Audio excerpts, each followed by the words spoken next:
안녕하세요. 오늘도 사연살롱을 찾아주셔서 감사합니다. 저는 사랑하는 남편과 제 목숨보다 소중한 남매를 키우고 있는 한 엄마예요. 요즘은 우스갯소리로 집에 딸들이 많으면 금메달, 아들들만 있으면 목메달이라는 말이 있잖아요.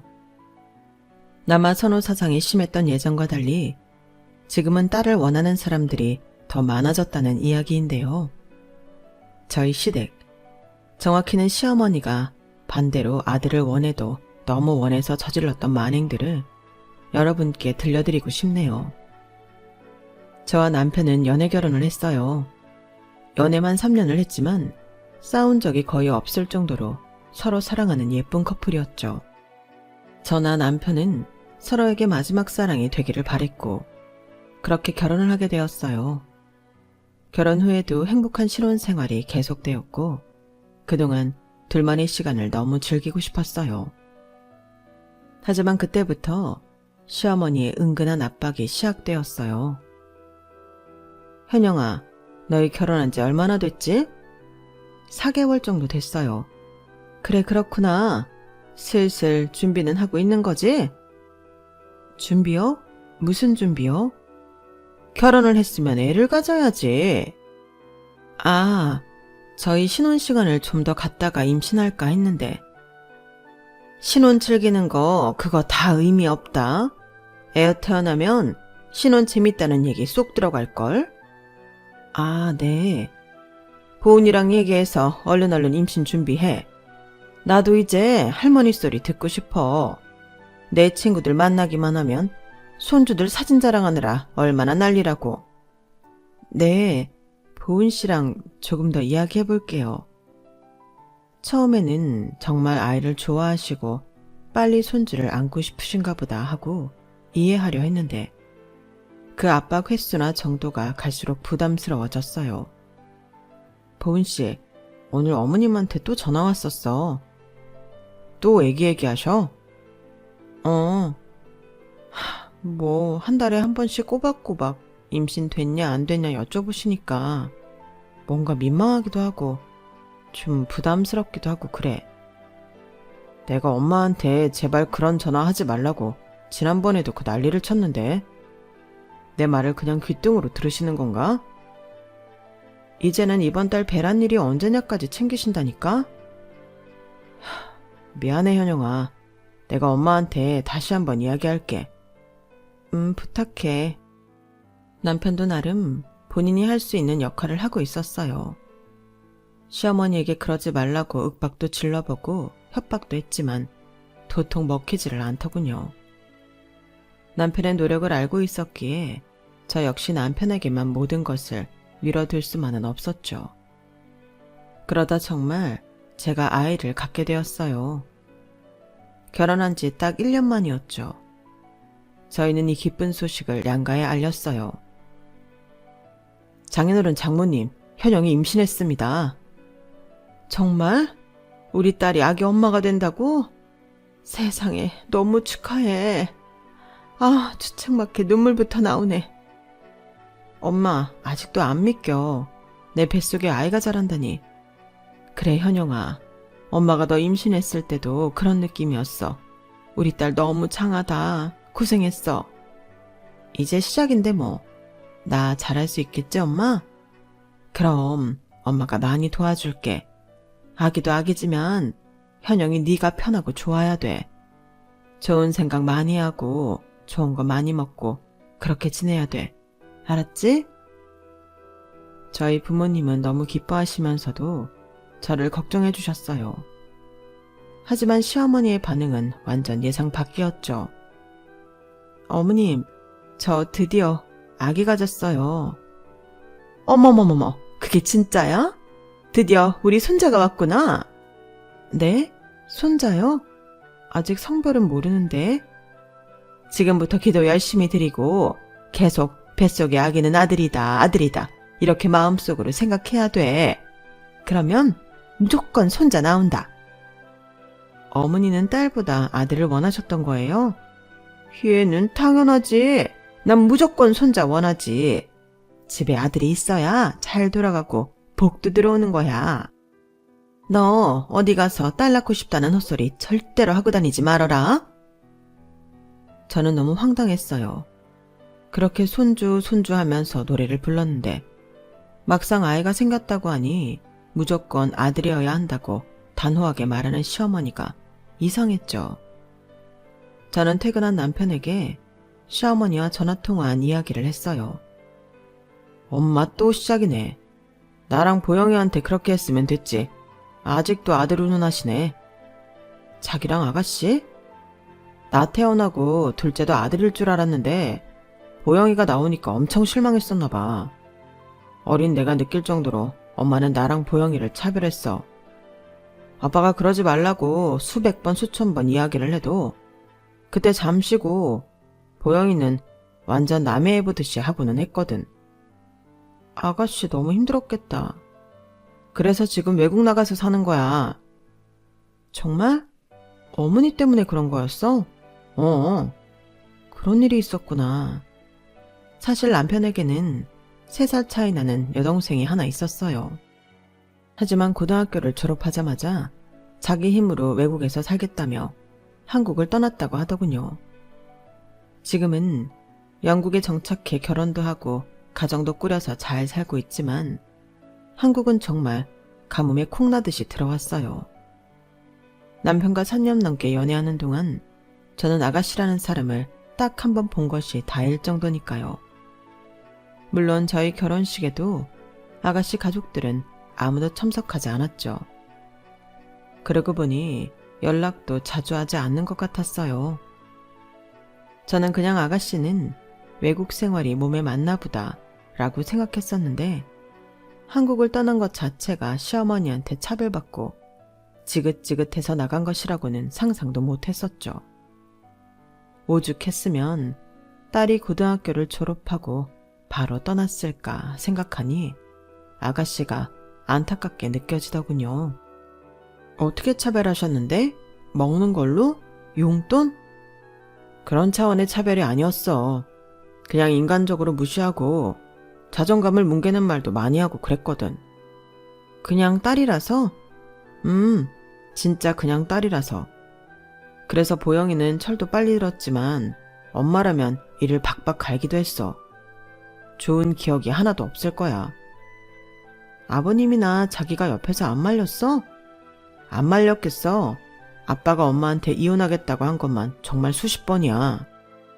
나도 괜히 보영이한테 미안해서 엄마가 그러지 않았으면 좋겠다고 하면 또 엄마는 내가 착하고 보영이가 독해서 그런 거라고. 또 화살이 보영이한테 날아가니까 가만히 있어주는 게 도와주는 것이었지. 보영이뿐만 아니라 우리 가족 모두 스트레스 많이 받았어. 그랬구나. 아가씨 왠지 짠하네. 나는 아가씨가 외국에 있으니까 자기한테 더 잘해주시는 거라고 생각했는데 그게 아니었구나. 그런데 우리 아기 딸이면 어머님이 엄청 미워하시는 거 아니야? 걔가 아빠인데 이제 할머니가 뭐라고 하면 안 되지. 걱정하지 마. 내가 중간에서 잘 하도록 할게. 남편과 아가씨 이야기를 듣고 나니 저는 괜히 걱정이 되더군요. 평소에 시어머니가 남편을 좀 더 애틋하게 챙긴다는 느낌은 있었지만 그것도 남편이 많이 자제시킨 거였다니. 문제는 그 다음 날부터였어요. 시어머니는 하루에도 몇 번이나 연락을 해왔죠. 네 어머니, 집에 있는 보리차 싹 다 버리렴. 보리차를요? 갑자기 왜요? 보리차가 딸을 부를 수 있다고 하더라. 그거 대신 녹차나 우롱차를 주로 마셔야 아들이 태어난대. 네? 저는 살면서 그런 얘기를 한 번도 들어본 적이 없는데. 그리고 오히려 녹차가 카페인이 있어서 임산부한테는 더 안 좋아요. 내가 아는 유명한 보살님이 해준 얘기니까 너는 못 들어봤겠지. 요즘 유기농 녹차니 뭐니 많잖아. 그런 거 먹으면 돼. 보리차 먹고 딸 낳고 딴 것 먹고 아들 낳는 게 맞으면 다들 곤란하게요. 어머님, 그런 거 다 미신이에요. 그 사람들이 돈 벌려고 헛소리 퍼뜨린 거라고요. 그 보살님은 다르다니까. 그 얘기 듣고 주변에서 아들 낳은 집이 벌써 5집이나 된다니까. 아무튼 보리차 당장 가져다 버려. 그 뒤로도 시어머니는 주변의 모든 것에 성별을 붙여가며 가리라고 하더군요. 처음에는 그냥 그러려니 하고 대수롭지 않게 생각했던 저도 슬슬 짜증이 나기 시작했어요. 그러다 정말 화가 나는 사건이 있었어요. 현영아, 날씨도 좋은데 이따 나오렴. 내가 맛있는 거 사줄게. 솔직히 시어머니와 밥 먹으면서 또 아들 이야기를 내내 들을 거라고 생각하니 벌써 체한 느낌이었지만 이미 그 전부터 몇 번이나 식사 약속을 거절한 상태여서 그날은 어쩔 수 없이 나가게 되었어요. 현영아, 이것도 좀 먹어봐. 너무 맛있다. 네, 어머님 많이 드세요. 그날따라 요리를 제 접시에 올려주며 친절하게 대하는 시어머니가 좀 낯설었어요. 우리 밥 다 먹었으니까 산책을 좀 할까? 네. 시어머니가 이끄는 길로 산책을 하고 있었는데 갑자기 어느 건물 안으로 같이 좀 들어가자고 하더군요. 여기요? 여기는 왜요? 얘는 젊은 애가 뭐 이렇게 의심이 많어. 그냥 좀 같이 들어가 봐. 시어머니 손에 이끌려 어쩔 수 없이 들어간 그곳은 바로 무속인집이었어요. 저는 어안이 벙벙해져 제가 왜 여기에 있는지 모르겠더군요. 여기 앉아봐. 우리 보살님이 하실 말씀이 있다셔. 얼굴을 알아보기 힘들 정도로 진한 화장을 한 무속인은 제 배를 한참 뚫어져라 쳐다보더니 말했어요. 기집애야. 네? 기집애라고 뱃속에. 날카로운 말투로 할 말을 마친 무속인은 이제 어떻게 할 것이냐는 듯한 의기양양한 표정으로 시어머니를 바라보더군요. 정말이에요? 아, 큰일이네. 이를 어쩜 좋아. 뭐 방법이 없나요, 보살님? 어머님, 도대체 이게 다 무슨... 얘는 가만히 좀 있어. 지금 보살님이 말씀하시려고 하잖니. 순간 제 뱃속의 아이 성별이 딸이라는 것을 안 시어머니는 방금 음식을 제 밥 위에 올려주던 그 사람과는 완전히 다른 사람이 되어 있었어요. 방법이야 있지. 신령님한테 열심히 기도해야지. 정말 열심히 기도하면 아들로 바꿀 수 있나요? 거기가 백날 기도해 봤자지. 내가 해야 신령님이 들어주시지. 아우, 보살님 제발 부탁드립니다. 돈이야 제가 어떻게든 마련해 올 테니 제발 우리 손자가 뭐 하나 달고 무사히만 태어나게 해주세요. 제발. 저는 옆에서 보고 있자니 정말 토할 것 같았어요. 종교도 없다던 시어머니가 갑자기 이런 곳에 빠져서 저 무속인 말만 믿고 돈을 가져다 주려고 하다니 기가 막히다 못해 화까지 다 나더군요. 어머니, 죄송하지만 저 먼저 가볼게요. 저는 자리를 박차고 일어났어요. 예, 현영아. 잠깐만 내 얘기 좀 들어봐. 신발도 못 신고 방에서 뛰쳐나온 시어머니는 제 팔을 힘겹게 잡고 얘기했어요. 저분이 신기가 진짜 엄청난 분이래. 눈으로 네 배만 보고도 지금 딸이라고 그러잖니. 그런데 저분이 기도빨이 또 끝내주게 좋아서 성별을 바꿔달라고 기도해주면 그게 또 100% 바뀐단다. 어머니, 도대체 왜 그러세요? 저 사람 말만 믿고 제 뱃속에 아기가 딸인지 아들인지 어떻게 아냐고요? 아니, 딸이든 아들이든 그게 뭐가 중요한데요? 신도 못 바꾸는 걸 저 사람이 뭐라고 아기 성별을 바꿔준다고 하냐고요? 어머님, 진짜 도대체 왜 그러세요? 성별이 뭐든 저는 그냥 이 아기가 다 소중해요. 제발 그만하세요. 저는 시어머니 앞에서 소리를 질렀어요. 방금 무속인방에서 보았던 현란한 빛깔의 인테리어와 제 배를 뚫어져라 쳐다본 그 눈빛이 떠나지를 않아 머리가 어지러웠어요. 결국 저는 길 한켠에서 점심에 먹었던 음식을 모조리 토하고 택시에 올라탔어요. 뭔가 아직도 할 말이 많은 듯한 얼굴을 한 시어머니는 제가 너무 힘들어하는 모습에 어쩔 수 없이 택시를 잡아 보내주더군요. 제 전화에 놀라 한 걸음에 달라온 남편에게 오늘 있었던 이야기를 모두 꺼냈고 화가 잔뜩 난 남편은 곧잘 시댁으로 향했어요. 그 후에 남편에게 어떻게 했냐고 묻지는 않았지만 시어머니의 아들 타령은 한동안 잠잠했죠. 그 일이 있고 2주 정도 지난 뒤 집에 택배가 하나씩 도착하기 시작했어요. 신생아 베넷저고리부터 신발, 모자, 모빌, 장난감, 애기 침대, 유모차까지 하루에 몇 개씩 택배 기사분이 저희 집 문을 두드렸어요. 또 어머님이 보내신 거네. 상자들을 열어본 저는 더 한숨이 나왔어요. 아기 용품들이 죄다 파란색, 남색, 밀리터리색 이런 것들 뿐이었거든요. 애기 것인데 이런 색을 일부러 구하려고 해도 못 구하겠네. 저는 투덜거리며 택배 상자들을 다 뜯지도 않고 방 한 구석에 처박아 두었어요. 며칠 뒤 시어머니에게 다시 야금야금 연락이 오더군요. 현영아, 혹시 택배들 갔니? 네. 지난번 일도 내가 미안하고 너희 돈이라도 좀 아끼라고 내가 그냥 알아서 몇 개 사보냈는데 괜찮니? 네. 그냥 애기들 금방 크니까 별로 못 입고 못 갖고 놀 거야. 너무 비싼 것들 아니니까 부담 갖지 말고 그냥 편하게 쓰다 버려. 네, 그런데 색이 전부 시퍼런둥둥하네요. 내가 그런 푸른 계열색을 좋아하거든. 잠깐씩 쓰는 거니까 색깔 연연해 말고 잘 써. 저는 억지로 고맙다는 말을 하고 전화를 끊었어요. 시어머니는 끝까지 아들이길 바래서 파란색 계열로 샀다는 말을 하지 않더군요. 저는 더 화가 났어요. 그 후로 5개월이 지날 무렵 병원에서 드디어 아기의 성별을 알려주었어요. 축하드려요. 예쁜 공주님이네요. 저와 남편은 둘 다 눈물을 흘리며 좋아했어요. 하지만 갑자기 이 이야기를 들은 시어머니는 어떻게 반응하실까 하는 걱정도 동시에 들더군요. 아니나 다를까 아이가 딸이라는 소리를 듣자마자 시아버지는 너무 좋아하셨어요. 그 반대로 시어머니는 짜증 섞인 목소리로 투덜대더군요. 딸이라니, 내가 얼마나 투자를 했는데. 아, 짜증나.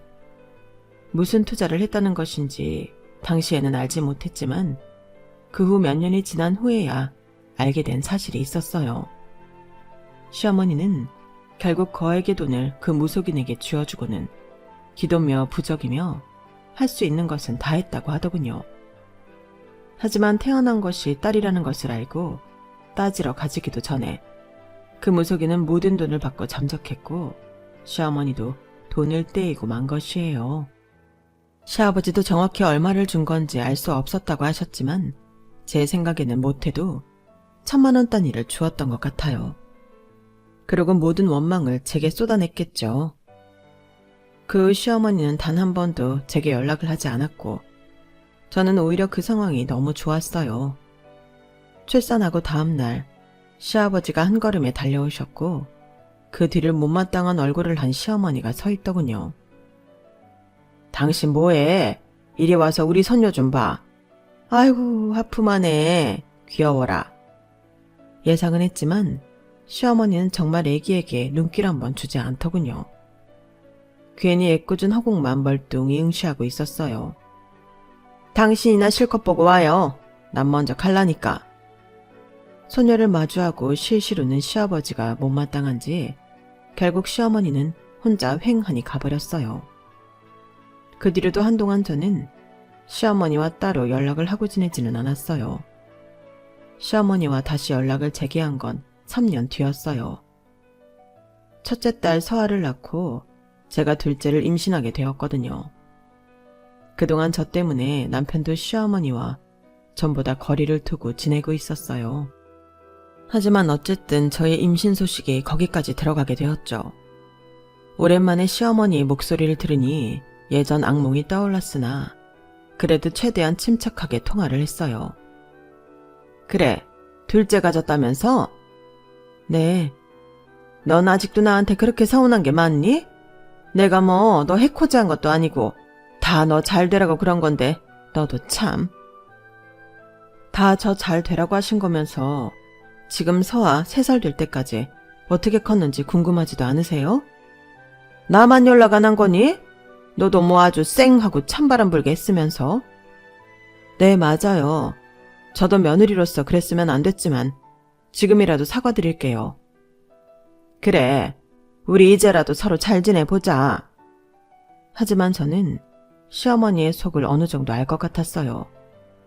둘째가 아들이길 바라면서 접근한다고 느껴졌거든요. 시어머니는 참 중간이 없는 사람이었어요. 다시 연락 한번 했다고 저희 관계가 아주 옛날로 돌아간 줄 착각하고 있더군요. 하루 걸러 문자며 전화를 해서는 먹고 싶은 것 있으면 언제든지 얘기를 하라고 하거나 아기용품이 뭐 필요한지 확인하고는 했죠. 저는 불편했지만 서아 임신했을 때처럼 성별에 크게 연연해하지 않는 모습이라 어느 정도 마음을 놓고 있었어요.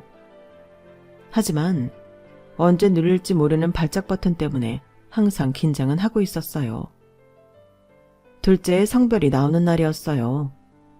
시어머니는 병원에 가기도 전부터 연락해 난리도 아니더군요. 하지만 남편이 함께 있을 때라 웬만큼 커버를 쳐주어서 다행이었어요. 병원에서 나온 것을 지켜본 양 바로 전화가 오더군요. 아들이라지? 네. 어머 정말 내가 드디어 손자를 안아먹을 생겼네. 아이고 경사네 경사야. 저는 핸드폰 너머로 숨이 넘어가게 좋아하는 시어머니가 너무 얄미웠지만 성별을 거짓말할 수도 없고 어쩔 수 없었죠. 하지만 서아 때보다 더 큰 폭풍이 들이닥치기 시작했어요. 어머님, 저희 집에는 어쩐 일로? 아우 무거워 죽겠네. 이거 지금 바로 한번 끓여놔라. 이거 냉장고에 바로 넣고. 이게 다 뭐예요?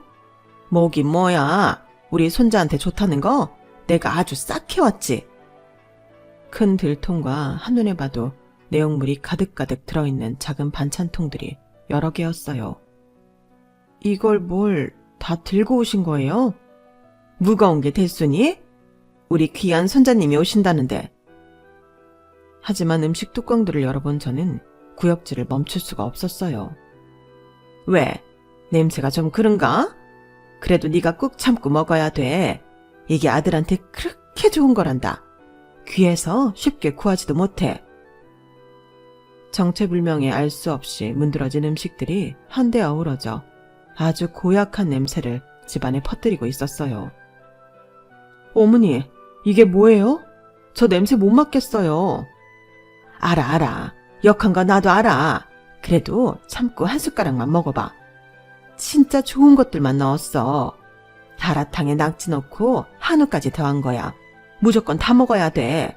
약이라고 생각하렴? 네? 잘 알아요? 그걸 어떻게 먹어요? 어떻게 먹기는 내 새끼 잘 큰다는데 똥물이 좋다고 하면 그런 것도 다 받아먹는 게 엄마지. 결국 저는 화장실에 가서 3번이나 구역질을 했고 그 모습을 본 시어머니는 입맛만 쩝 다시고는 더 이상 제게 음식을 강요하기 힘들어 보이자 투덜거리며 집을 나가더군요. 어머니가 가져온 음식을 모조리 버리고 싶었어요. 하지만 냄새부터 맡기 힘들어 남편이 올 때까지 기다리고만 있었어요. 아, 집에 이게 뭔 냄새야? 자기야, 부엌에 가서 저거부터 어떻게 처리 좀 해줘. 제발. 남편은 제 자초지종을 다 듣고는 당장 시어머니한테 가서 다시 연락을 했죠. 불같이 화내는 것을 제가 간신히 뜯어 말렸어요. 진짜 엄마 왜 그러지? 내가 그러지 말라고 얼마나 많이 얘기했는데. 당신도 절대 다시는 안 그러신다고 약속해놓고는. 이게 다 나랑 아기 건강하라고 해오신 거라 또 무작정 뭐라고만 할 수가 없어. 자기는 그냥 아들이지만 나는 며느리니까. 내 입장에서는 또 난감한 부분이 없지 않아 있어. 그날 저녁 남편은 시어머니가 해온 음식들을 모조리 더 대신 처리해주고 끊임없이 사과를 했어요. 현영아, 진짜 미안해. 내가 아빠한테도 엄마 말리라고 부탁을 그렇게 했는데 미안해 진짜. 자기가 왜 미안해. 그런 말 하지 마. 시어머니는 며칠 잠잠하더니 다시 갑작스럽게 연락을 해오고는 했어요. 이번 주말에 서아 너희 친정에 좀 맡기면 안 되니? 서아를요? 왜요? 내가 이번에 개돈 차례가 되어서 탔거든. 돈이 좀 생겨서 우리 손자님 뭐 필요한 거 사러 같이 백화점 가자고. 애들 금방 크고 그래서 저는 백화점에서 애들 거 안 사요. 마음만 잘 전해받을게요, 어머니. 하지만 시어머니는 제가 백화점으로 나올 때까지 수도 없이 전화를 했고 결국 저는 나갈 수밖에 없었어요. 나갈 때마다 저는 마음에 들지도 않는 색깔 디자인을 골라 아들이 태어나면 꼭 입히라고 당부를 하더군요. 집에 오는 길에 쇼핑백을 정말 집어 던지고 싶었지만 꾹 참았죠. 정말 기절할 만한 일은 그로부터 3개월 뒤에 시작되었고 아들이 태어난 후에 정점을 찍었어요. 출산을 얼마 남기지 않고 어느 날부터 시어머니가 갑자기 이사 얘기를 꺼내기 시작하더군요. 현영아, 지금 사는 집 너무 좁고 오래되지 않았니? 이제 손자 태어나면 너희도 내 식구인데 좀 더 넓혀가야 되지 않나 해서. 아직 서아도 어리고 더군다나 뱃속의 아기는 자기 병 필요할 나이도 아닌데 지금 이 정도도 괜찮아요. 보은 씨 아침에 출퇴근하러 가기도 편하고 저도 딱히 불편한 점은 없어서요. 애기 막상 나오면 얘기가 달라질 텐데. 저와 남편은 괜찮다는데 시어머니가 괜히 저희 집에 트집을 잡아대는 느낌이었어요. 저는 의아했지만 그냥 또 뱃속에 아기가 살기 좁은 것 같다는 이상한 말을 할까봐 이사 같은 건 생각하지 않는다고 딱 잘라 말했죠. 그게 끝인 줄 알았어요. 하지만 아들 준우가 나오고 얼마 후에 문제가 불거지기 시작했어요. 출산 후 저는 저대로 몸이 안 풀어져서 서아는 갑자기 나타난 동생에 어색해서 준우는 신생아 티를 내느라 서로 울어대고 정신없는 날들이 계속 있을 때였어요. 그때도 시어머니가 준우를 본다며 매일 저희 집에 오려고 하는 것을 남편이 거의 막아주고 있었거든요. 하루는 시어머니가 제 앞에 팜플렛을 놓더군요. 어머니, 이게 뭐예요? 너 나한테 고마워서 설이라도 해야 될 거다.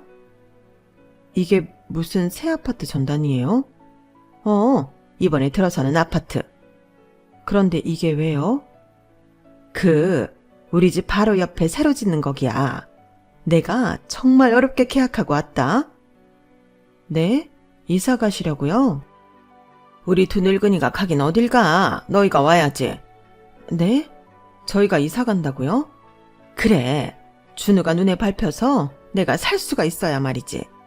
보은이는 맨날 너 힘들다고 집에 작작 찾아오라고 잔소리하잖니. 준우 할애비는 집에서 나만 들들 볶아대지. 그래서 내가 아예 큰맘 먹고 여기 들어서는 아파트 계약했다. 어때? 새 집 마음에 들지? 저는 5분 정도 뇌에 정지 신호가 들어와 아무 말도 할 수가 없었어요. 시부모님들이 이사하는 것도 아니고 저희 식구의 이삿집을 시어머니가 다 결정해놓고 통보라뇨. 어머니, 제가 잘 이해가 안 돼서 그런데요. 저희 네 식구가 어머님 집 옆에 새로 지는 아파트로 이사를 가는 거라고요? 그렇다니까. 계약금도 내가 넣었고 절반까지는 내가 도와주마. 나중에 이 집 빼고 나오는 돈으로 잔금 처리만 너희가 하면 돼. 너 주변에 물어봐라. 이런 시어머니가 어딨나? 왜 저희한테 말씀도 안 하시고 이런 걸 계약하신 거예요? 말해봤자 너나 보은이가 하지 말라고 잔소리할 게 뻔하잖니. 나는 준우가 보고 싶어 죽겠고 이렇게라도 일 벌여놓으면 너희가 어쩔 수 없이라도 이사 오겠지 뭐. 당장 시어머니고 뭐고 문 밖으로 내쫓고 싶은 마음을 꾹꾹 누르며 최대한 침착한 척 말을 이어갔어요. 저희가 이사갈 생각이 없다고 전에도 말씀드렸잖아요. 저희는 정말 여기 사는 거 불편한 거 없고 너무 좋아요. 준우 태어났지만 집 좁다는 느낌도 없고 생활권에 필요한 것들이 다 이렇게 가까이 있는데 저희가 왜 이사를 가겠어요? 그럼 나는... 네? 나는 준우 하루라도 안 보면 미칠 것 같은데 이렇게라도 해야지. 내가 이 손자를 얼마나 기다렸는데. 아니, 어머니. 참, 기가 막혀서 말이 다 안 나오네. 좋은 집, 새 집 내가 알아서 장만해주겠다는데 너는 뭐가 기가 막혀 말이 다 안 나온다 그러니? 내가 너였으면 나한테 넙죽 처리라도 하고 당장 감사합니다 했을 거야. 나원, 이렇게 좋은 아파트 사르라고 돈도 이미 가져다 놓는 시애미가 어딨다고? 다 호강에 겨운 소리야. 저는 더 이상 시어머니와 말이 통하지 않는다는 것을 깨닫게 되었어요. 저는 조용히 화장실로 들어가 남편의 이른 퇴근을 재촉했어요. 그게 무슨 소리예요? 우리 집인데 왜 엄마가 계약을 하고 옆으로 이사를 오라고 하는 거예요? 역시나 남편은 집에 와서 옷도 갈아입지 않고 큰 소리부터 내기 시작했어요. 예, 니네 부부 진짜 쌍으로 웃긴다. 내가 계약금이랑 집값 절반 낸다고. 나머지만 이 집 처분하고 내라는데 내가 이렇게 아들이랑 며느리한테 큰 소리를 들어야 하니?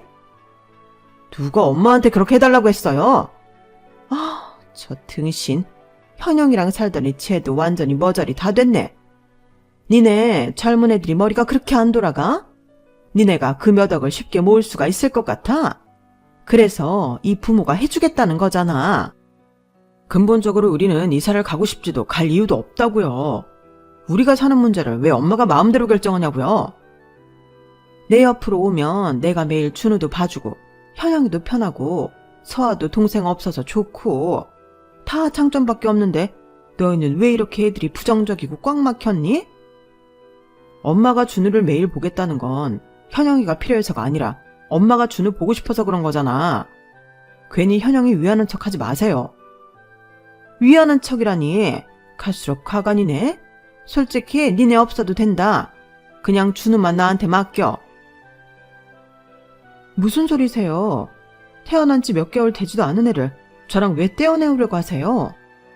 그러니까 너희 보고 선택하라고 이렇게 하잖아. 준우를 아예 나한테 맡기든지 아니면 너희가 내 옆으로 이사를 오든지. 엄마! 저는 순간 시어머니가 미친 줄 알았어요.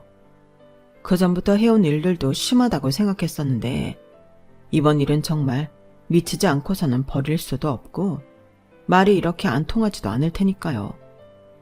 저와 남편은 급히 시아버지까지 동원했고 이야기를 들은 아버님은 노발대발하며 시어머니를 데리고 가셨어요. 시어머니는 아버님 손에 끌려가면서도 자신이 한 일은 잘한 거고 저희가 어리석다며 악다구니를 해댔죠. 그런 할머니 모습을 본 서아는 무섭다고 눈이 짓무르도록 울었고 집안이 시끄러워지자 신생아도 죽어라 울고 저도 속상해 울고 남편도 미안하다며 무릎 꿇고 울며 밤을 지새웠어요. 현영아, 어차피 우리가 계약한 것도 아니고 우리가 안 움직이면 되니까 걱정하지 마. 엄마 때문에 자꾸 말도 안 되는 스트레스 줘서 정말 미안해. 내가 진짜 너랑 애들 앞에서 면목 없다. 어머님 버리는 일들이 정말 아무도 예측할 수 없는 것들이잖아. 당신이 무슨 잘못이 있어. 미안해, 현영아. 결국 시아버지가 나서서 그 아파트 계약을 취소하게 되었어요. 하지만 딱히 홍보가 잘 되거나 유명한 건설사가 짓는 것이 아니라 소유권을 넘겨받을 사람이 없어 많이 힘들었다고 하시더군요. 계약금이 1억 정도 들어갔었는데 그 돈의 3분의 1도 찾지 못하고 손해본 채 울며 겨자 먹기로 겨우 넘겨받을 사람을 찾았어요. 이 일로 경제권은 완전히 시아버지에게 넘어갔고 시어머니는 24시간 자신의 위치를 보고해야 하는 상황까지 되어버렸죠. 당연히 시어머니의 불만은 하늘을 찌를 듯이 엄청났고 이제는 제게도 막말을 서슴없이 던지고는 했어요. 저는 정말 시댁과 인연을 끊고 살고 싶었지만 한편으로는 남편의 부모이기도 한데 제가 함부로 그럴 수가 없더군요. 참 힘들었어요. 하지만 이제 남편이 더 이상 자신의 부모님을 보고 싶어 하지 않는 것 같아 했어요. 전처럼 부모님이랑 거리를 조금 두고 지낼까 해. 현영이 너랑 애들한테 너무 미안해서 여러 방법을 생각해 봤는데 결국 지금 할 수 있는 건 이것뿐이네. 미안해. 뭘 자꾸 미안하대. 나야말로 자기 걱정돼. 그래도 자기 부모님인데. 아무리 말로 해도 해결이 되지 않는데 이제 뭐 어쩔 수 있겠어. 영국으로 간 보영이도 아마 이렇게 엄마를 바꿀 수 없다는 것을 깨닫고 고개를 저으며 떠난 거겠지. 마음이 괴롭고 절망스럽네.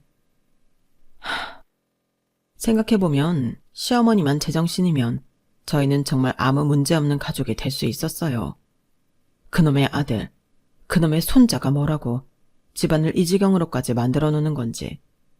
그 후 몇 년 동안 시댁과는 다시 연락을 끊게 되었고 저는 아이들을 키우고 남편은 바깥 일을 열심히 하며 살고 있었어요.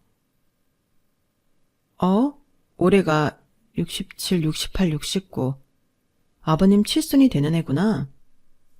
어느덧 세월이 흘러 아버님의 칠순해가 돌아왔어요.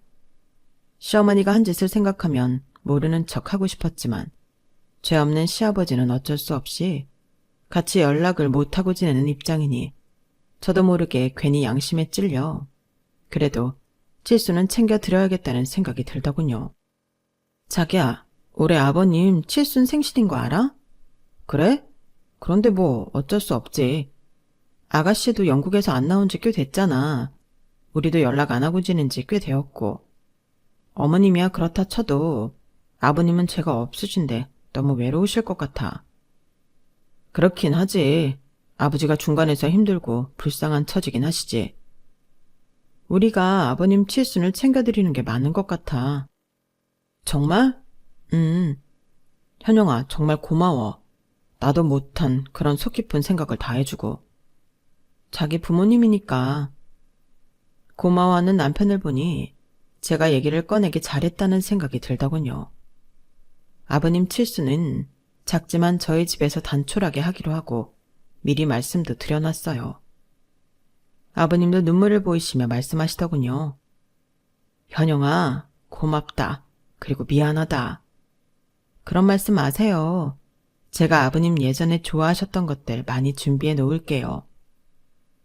그리고 당일 멋쩍은 시아버지와 쭈뼛거리는 시어머니가 집에 들어오셨어요. 오셨어요?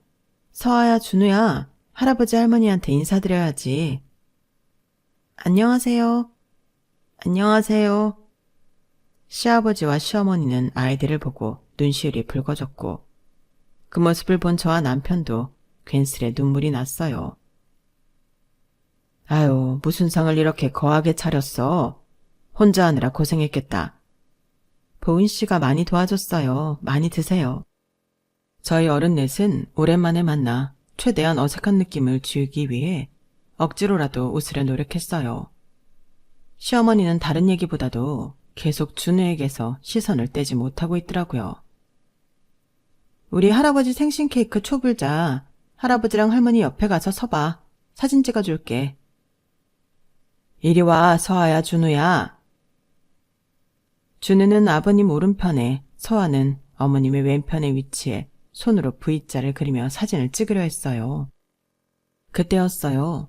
넌 저쪽으로 가고, 준우야, 이리 와. 할미한테 와봐. 순간 싸한 정적이 잠깐 느껴졌어요. 할아버지한테 가라며 할머니가 슬쩍 민 서아가 중심을 잃고 넘어지면서 울기 시작했죠. 얘는 기집애가 뭔 눈물 이렇게 잘 흘려? 준우야, 이리 와봐. 할머니 무릎에 앉아서 같이 사진 찍자. 어? 넘어진 서아는 신경도 안 쓰고 시어머니는 계속해서 준우에게 두 팔을 벌리고 애원하고 있었어요. 그 모습을 지켜본 시아버지, 저와 남편 모두 고개를 떨구고 절망스러운 얼굴을 하고 있었어요. 다들 말은 안 했지만 시어머니의 그런 과한 아들 사랑 때문에 가족들이 흩어져 지냈으니 이제라도 좀 깨닫고 다시는 안 그러길 바라는 마음이었을 텐데 그 모든 게 산산조각 나버리는 순간이었어요. 시어머니의 과한 손자 사랑은 어떻게 보면 고칠 수 없는 불치병과도 같다는 것을 모두 알게 된 것이에요. 엄마, 서아 울잖아요. 이렇게 주셔야죠. 아, 귀찮아. 기집애들 정말. 결국 어색하고 차가운 공기 속에서 사진 몇 장을 찍었고 눈치를 보던 시아버지는 케이크 몇 입 드시더니 말씀하셨어요. 이제 집에 가야겠다. 오늘 잘 먹었다. 고맙구나, 현영아, 보은아. 여보, 벌써 가게? 나 우리 춘우 좀 더 보고 가고 싶은데. 이게 얼마만이요? 조금만 더 있다가요. 네? 일어나. 이거 준비하느라 애들 피곤했을 텐데 우리가 가야지. 애들이 치우고 얼른 쉬지. 애들한테 미안하지도 않아? 이거 치우는 게 뭐가 얼마나 어렵다고. 우리 준우 몇 년 만에 봤는데 이렇게 짧게 봐서 어떡해. 할머니 아쉬워서 어떡해. 참, 이거 용돈에. 시어머니는 5만원권 2장을 꺼내 준우 손에 꼭 쥐어주었고 당연히 서아는 거들떠 보지도 않더군요. 얼른 일어나라니까. 시아버지의 재촉이 계속되자 시어머니는 어쩔 수 없이 따라 나섰고 문이 닫히는 소리가 나자 남편이 가만히 저를 뒤에서 안아주더군요. 많이 속상했을 텐데 그 자리에서 참아줘서 고마워. 오늘 정말 고생 많았고 전부 다 고마워. 나도 자기 마음이랑 같아. 이건 정말 어쩔 수 없는 것 같아. 나도 엄마 아들이지만 두 손 두 발 다 들었어. 나도 정말 포기야. 저와 남편은 씁쓸한 표정으로 먹은 것들을 치웠어요. 자기 전 저는 딸 옆에 누워 말했어요. 서아야, 아까 많이 서운했지? 할머니? 준우만 좋아해, 할머니는. 아니야, 할머니가 준우만 좋아하는 게 아니라 서아보다 더 어리니까 신경 써서 챙겨줘야 한다고 생각하신 거야. 서아를 미워하시는 게 절대 아니야. 알았지? 그날 밤 아이를 다독거리며 저도 모르게 흐르는 눈물을 훔쳤어요. 일주일 뒤 시아버지에게 연락이 왔어요. 현영아, 나다. 바쁘니? 아버님, 괜찮아요. 말씀하세요. 그동안 내가 너무 수수방관하고 있었던 것 같아 미안하구나. 지난번 너희 집 갔을 때 보니 아무래도 집사람은 고치기 힘들 것 같아. 나도 늙어서 모든 일에 왈가왈부할 힘도 없고 그래서 아예 우리가 다른 곳으로 멀리 갈까 해. 네? 어디로요? 예전 고향으로 돌아가려고 지금 집을 알아보는 중이야. 거기에 친구들도 몇 있고 집사람도 조금 다른 환경에서 살면 나을까 싶어서. 너희한테 미안하구나. 아버님, 저희 때문에 그렇게 멀리 가실 생각이시라면 그러지 마세요. 아니야, 그날 보니까 안 되겠더라. 한 번, 두 번 또 이렇게 연락하고 만나기 시작하면 저 사람 또 옛날보로 튀어나올 테고 이제는 너랑 보은이만 있는 것도 아니잖아. 애들이 상처받아. 나도 이제 도시생활하기 힘들기도 하고 고향 내려가서 좀 편히 요양하련다. 결국 시아버지는 시어머니를 데리고 먼 고향으로 내려가셨어요. 가기 싫다고 아이처럼 떼쓰는 시어머니 때문에 또 해프닝이 있었지만 결국은 두 분 다 내려가시고 말았죠. 시아버지는 지금 사는 집을 팔아 고향에 좋은 집을 사도 남으니 애들에게 좋은 것 많이 사주라며 제 손에 1억을 쥐어주고 가시더군요. 그리고 마지막으로 정말 미안하다고 사과도 하시면서요. 저랑 남편은 이런 상황이 슬프기도 하면서 안쓰러운 이중적인 마음이 들더군요. 결국은 시어머니의 과한 욕심과 행동들이 가족을 이렇게 떼어놓게 만들었다고 생각하니 너무 슬프지만 한편으로는 딸이나 아들이 상처받지 않아도 되니 안심도 됐다고나 할까요. 다행히 지금은 아이들도 건강하고 밝게 자라고 남편과 저도 각자의 위치에서 최선을 다하며 잘 살고 있답니다.